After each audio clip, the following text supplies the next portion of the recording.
اسلام آباد high court کے chief justice عامر فاروق اور جسٹس میاں گل حسن اورنگزیب نے 4 ماہ سے زیادہ عرصے سے دائر کی گئی سابق وزیر اعظم عمران خان اور سابق وزیر خارجہ شاہ محمود قریشی کی جانب سے سیفر مقدمے کے خلاف اپیلوں کو منظور کر لیا۔ عدالت نے ان دونوں کو اس مقدمے میں دی گئی سزاؤں کو کالعدم قرار دیتے ہوئے انہیں بری کرنے کا حکم دیا ہے۔ سن 2022 میں عمران خان کی حکومت عدم اعتماد کی تحریک کے بعد ختم کی گئی تو انہوں نے یہ الزام عائد کیا کہ ان کی حکومت گرانے میں امریکہ کا ہاتھ ہے۔ عمران خان نے اپنی ایلیگیشن کی بنیاد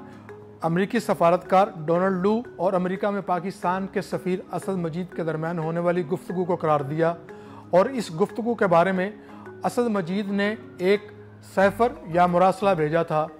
جس کو عمران خان نے اسلام آباد میں ایک جلسے میں لہرایا، اور ان کا یہ دعویٰ تھا کہ یہ ایک سائفر ہے۔ عمران خان کی حکومت ختم ہونے کے بعد اس وقت کے حکمران اتحاد نے وفاقی تحقیقاتی ادارے کو یہ حکم دیا کہ وہ اس معاملے کی انویسٹیگیشن کرے۔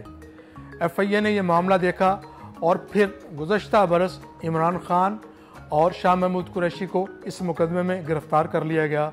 اور اس سال جنوری میں اسپیشل کورٹ نے ان دونوں کو اس مقدمے میں 10 سال قید کی سزا سنائی۔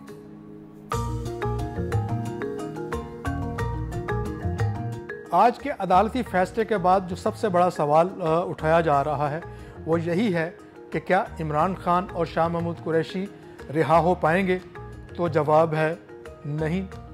وہ اس لیے کہ عمران خان عدت والے کیس میں 7 سال کی سزا کاٹ رہے ہیں، جبکہ شاہ محمود قریشی جن کی پنجاب پولیس نے 9 مئی کے مقدمے میں گرفتاری ڈالی ہوئی ہے اور ان کا جسمانی ریمانڈ بھی حاصل کیا ہوا ہے، اس لیے وہ فی الوقت اس مقدمے سے باہر نہیں آ سکتے۔ شاہ محمود قریشی کے خلاف اور کوئی مقدمہ نہیں ہے جس میں ان کی کنوکشن ہوئی ہو، صرف یہی مقدمہ تھا جس میں آج عدالت نے انہیں بری کر دیا ہے۔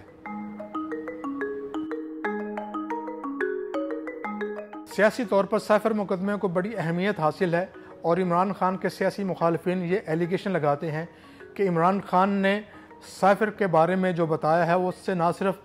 جو نیشنل سیکرٹ ہیں وہ ریویل ہوئے ہیں، بلکہ ان کے اس اقدام سے پاکستان کے دیگر ممالک کے ساتھ جو سفارتی تعلقات ہیں وہ بھی خطرے میں پڑ گئے ہیں۔ اور آج کے عدالتی فیصلے کے بعد عمران خان کو اس تمام الزامات سے بری کر دیا گیا ہے۔ سائفر یہ واحد مقدمہ ہے جس میں عمران خان کی کنوکشن کو ختم کیا گیا ہے،